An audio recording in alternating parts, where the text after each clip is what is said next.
canal. Para quem não me conhece, eu sou a professora Deise Cardoso e por aqui eu compartilho dicas de organização, planejamento e gestão de sala de aula. Então, se você se interessa por esse assunto, já fica por aqui para receber os próximos conteúdos. Nesse vídeo, nós vamos falar sobre organização. Eu sempre costumo dizer, né, para quem me acompanha em outros canais de comunicação, que a organização ela é uma habilidade. E toda habilidade ela pode ser adquirida.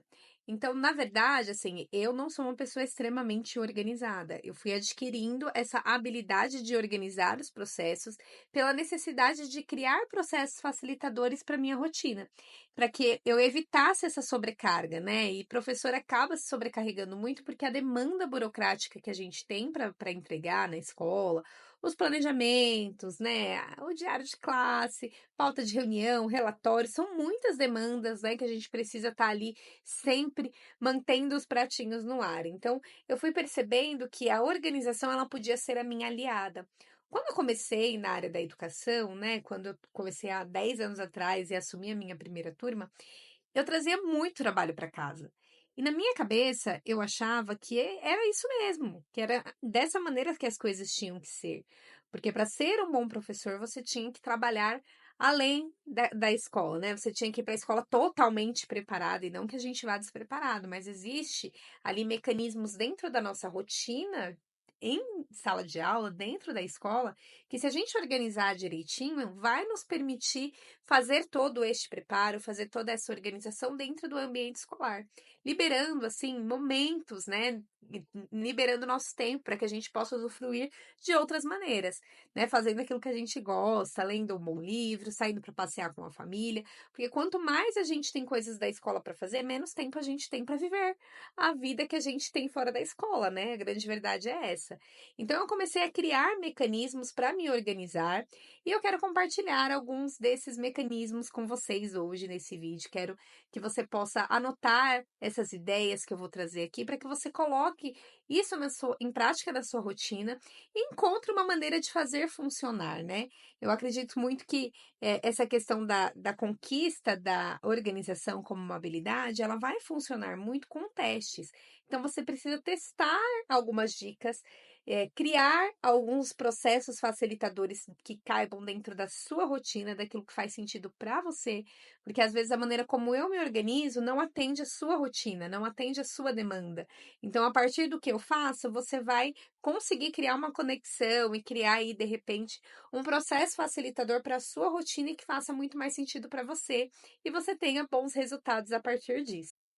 Um dos primeiros pontos que eu queria trazer aqui é que para a gente conseguir ter uma rotina estruturada e organizada, a gente precisa aproveitar todos os momentos que a gente tem na escola e direcionar esses momentos de uma forma precisa, porque a gente sempre tem muita coisa para fazer.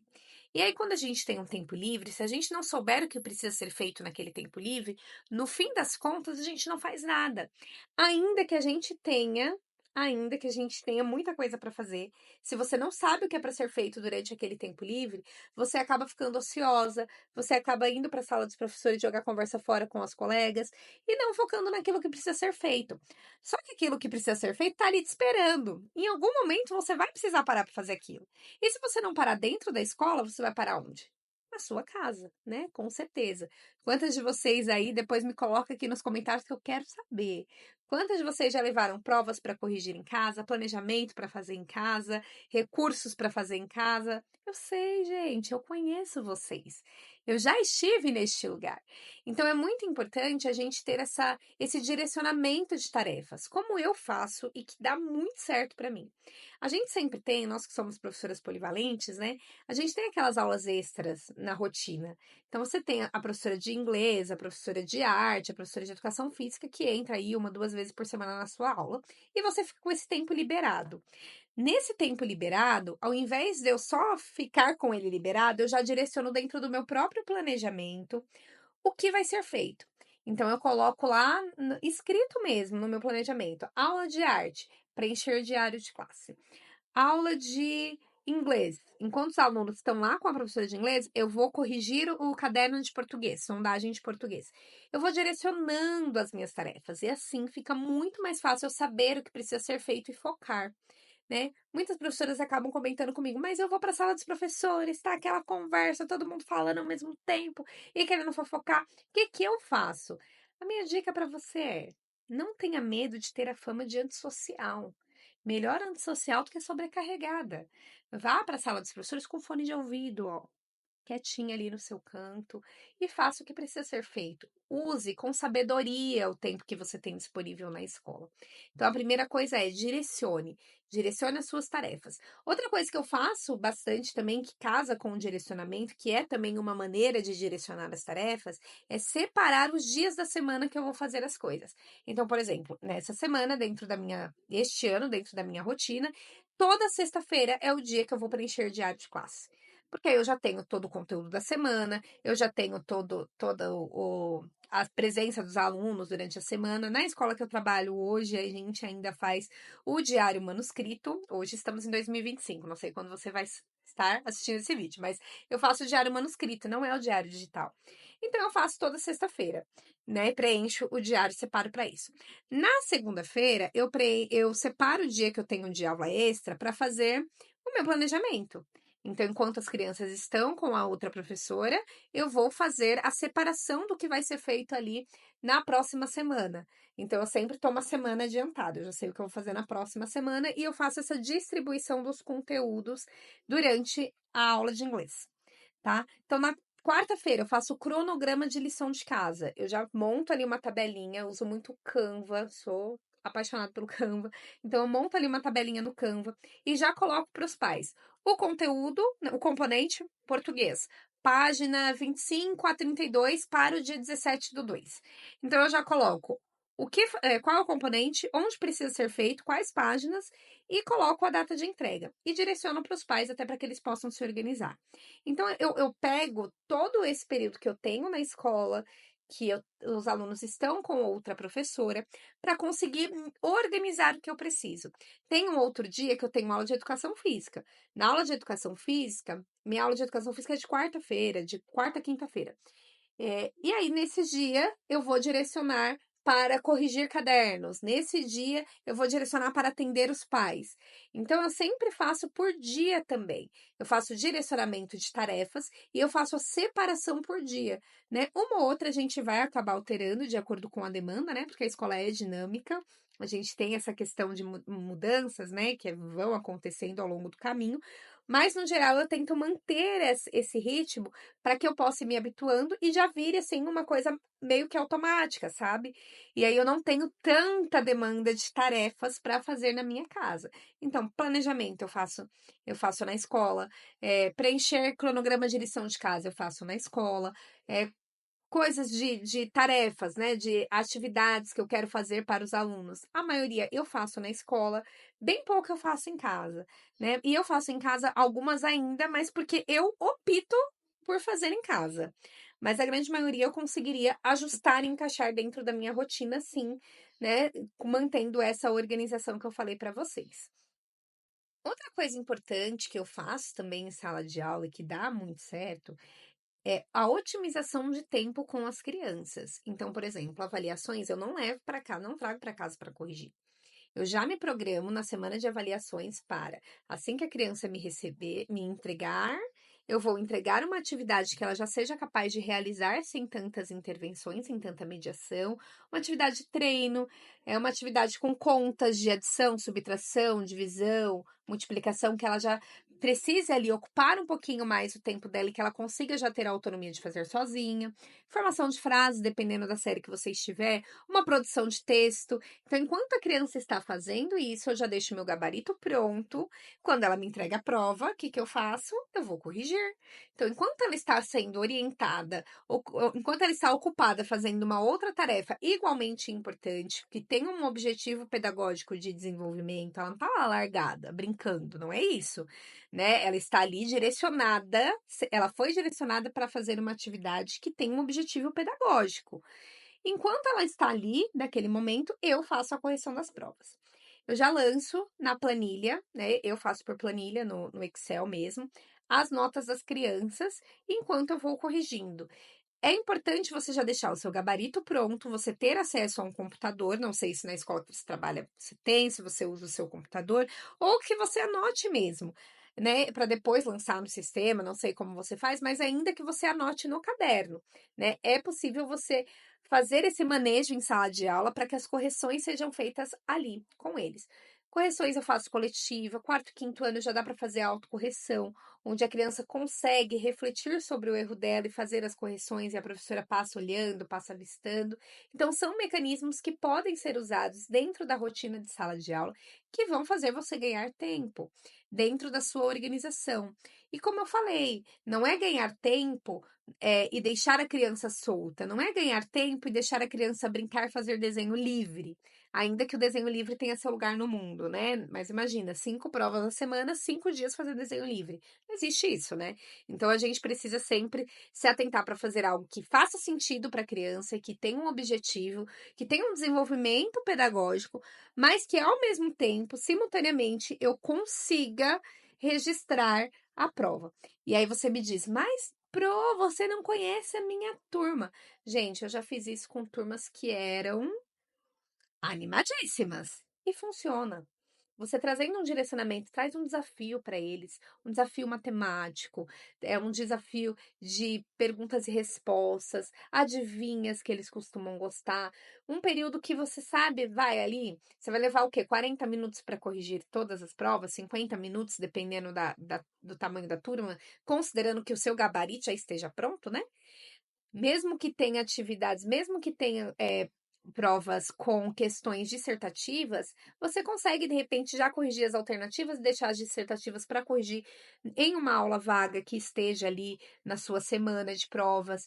Então, ter esse jogo de cintura, de estruturar, de orquestrar todas as tarefas que você precisa dentro da sala de aula, vai fazer com que você tenha uma rotina muito mais leve, vai fazer com que você tenha uma rotina muito mais tranquila, que você não se sinta tão sobrecarregada e não passe sábado e domingo corrigindo tarefas. Porque sábado e domingo é para descansar. E descansar também é ser produtiva. Descansar também é se cuidar para os seus alunos. Porque quando a gente chega na sala de aula já cansada, já estressada, já sobrecarregada, a gente não dá o nosso melhor. A gente não consegue. É inviável que isso aconteça. Então é muito importante que a gente entenda que o processo de organização, né, como professores, vai trazer um impacto não só na sua vida, um impacto positivo na sua vida, mas na vida dos seus alunos também, né? Quanto maior a sua organização, mais fácil vai ser você conduzir a sua sala, mais fácil vai ser você conduzir a sua turma. E o que eu digo para vocês é muito verdadeiro, gente. É muito verdadeiro mesmo. Eu não sou uma pessoa que tem a organização como uma habilidade inata, sabe? Eu não nasci uma pessoa organizada. Eu tenho uma amiga lá na escola que ela é uma pessoa extremamente organizada e ela é organizada sem esforço nenhum. Eu conseguia esse processo de organização com muito esforço, né? E eu me esforço diariamente para me manter nele. Mas são processos facilitadores, são mecanismos que eu percebo que, poxa, mas e se eu fizer desse jeito? Facilita muito. Uma dessas questões foi o cronograma de lição de casa que eu passei a fazer, né? Antes eu mandava lição todo dia. Olha, página 12 até a 15, eu mandava de hoje para amanhã, sabe? De hoje para amanhã, aliás, de hoje para amanhã não, eu mandava hoje para entregar na semana que vem. Aí amanhã eu mandava outra para entregar, e depois de amanhã eu mandava outra. Eu falei, mas gente, todo dia eu tenho que ficar preparando lição de casa. Por que eu não paro um dia da semana, faço isso tudo de uma vez e já mando? Assim fica mais fácil para os pais organizarem, né? Fazer ali quando eles puderem. De repente eles fazem tudo no fim de semana, fica tudo mais prático, ao invés de fazer, né, ficar mandando parcelado, é melhor mandar à vista logo, e ficou muito mais fácil, funcionou para mim. Então, como eu falei no começo do vídeo, existem algumas dicas que eu vou dar aqui que você vai precisar colocar em prática e ver se funciona para você, porque talvez para mim funcione de uma maneira e na sua rotina não se encaixe. Mas de repente, assistindo a esse vídeo, você tem uma ideia e fala: "Poxa, desse jeito não funciona". Mas e se eu pegar essa ideia e dar o meu jeitinho, fazer desse jeito e fazer funcionar? Vai funcionar também, né? Então, eu acho que é importante a gente ter pelo menos esse cuidado, esse desejo de ser mais organizada, esse desejo de ter a nossa rotina mais estruturada, para que a gente tenha leveza naquilo que vai ser feito, para que a gente consiga cumprir todas as tarefas dentro do prazo. Também é que habilidade a gente conquista praticando, né? Você não pode desistir na primeira vez. Você precisa se manter no ritmo, né? Numa constante de refazer, de fazer de novo. Ai, não consegui fazer, mas vamos continuar, segue o baile, sabe? Continua fazendo até encontrar a engrenagem que encaixa e faz a sua rotina funcionar direito, tá? Então, teste maneiras de se organizar. Eu me organizo muito com listas também. Eu gosto muito de fazer listas, principalmente aqui no celular. Eu já deixo lá meu bloco de notas, tudo listado que eu tenho que fazer. Encontre uma maneira que funcione para você, mas organize melhor as suas demandas para que você não surte no final do bimestre, para que você consiga ter as suas coisas sempre organizadas. E o último ponto que eu quero abordar com vocês, que é extremamente importante, é que tudo isso é importante, tudo isso vai funcionar, mas se o ambiente da sua sala de aula for desorganizado, minha amiga, vai ser muito difícil você encontrar o seu eixo. Então, cuide da sua sala de aula, né? Tenham cuidado de manter o seu armário organizado. A organização que a gente quer dos nossos alunos, o capricho que a gente quer dos nossos alunos, começa em nós. Ah, mas eu não tenho tempo. Muitas vezes, gente, eu vou falar para vocês, quem me ajuda a organizar a sala são as próprias crianças. Ai, mas isso não é pedagógico. Claro que é, gente. Se a criança não souber organizar o caderno, não souber organizar a pasta dentro do armário, né? Qualquer qualidade de vida que essa criança vai ter, né? São habilidades para a vida, habilidades de vida que ela precisa desenvolver e que ela vai conquistando conforme a gente vai orientando. Então tome cuidado, né? Abrir o seu armário e cair aquelas tralhas todas em cima de você. Que imagem que você está passando para o seu aluno? Qual a mensagem que está chegando até ele? Tá tudo bem, né? Viver no meio dessa bagunça aqui tá tudo certo. Então, se eu entregar o meu caderno todo arrebentado, tá tudo certo. Então, tome cuidado com isso, né? Preze pela organização, por manter as coisas no seu devido lugar, por manter a sala de aula um ambiente atrativo. Evite poluir muito o ambiente com muitos cartazes, com muitas informações, com muitas cores, né? Já tem muitas pesquisas que falam sobre isso, que o impacto é muito mais negativo do que positivo no desenvolvimento pedagógico da criança, no desenvolvimento cognitivo, é muita informação para a criança lidar, para a criança assimilar. Então, tenha esse cuidado também de observar, né, o ambiente. A organização, ela começa de dentro para fora. Mas se fora estiver tudo desorganizado, a gente não consegue organizar aqui dentro, né? Então, eu acho que uma coisa é meio que interdependente da outra. Então, tomem esse cuidado também, tá, Pros? Espero ter ajudado vocês, espero ter dado aí muitas ideias, que vocês consigam este ano ainda ser uma professora muito mais organizada, que você se preocupe com isso, porque muitas vezes eu vejo professoras que não são nem preocupadas em tentar melhorar. Não é porque você foi assim a vida inteira que você precisa morrer assim, né? Dá para mudar. Existe vida, né, depois dos nossos comportamentos. A gente consegue ajustar. Tem muita coisa que na nossa vida é ajustável e essa é uma delas. Você pode não ser a pessoa mais organizada do mundo, como eu falei, eu também não sou a pessoa mais organizada do mundo. Hoje eu consegui conquistar a organização e eu tenho essa organização muito mais forte no meu trabalho do que em outras áreas da minha vida. Mas eu vou mudar isso também.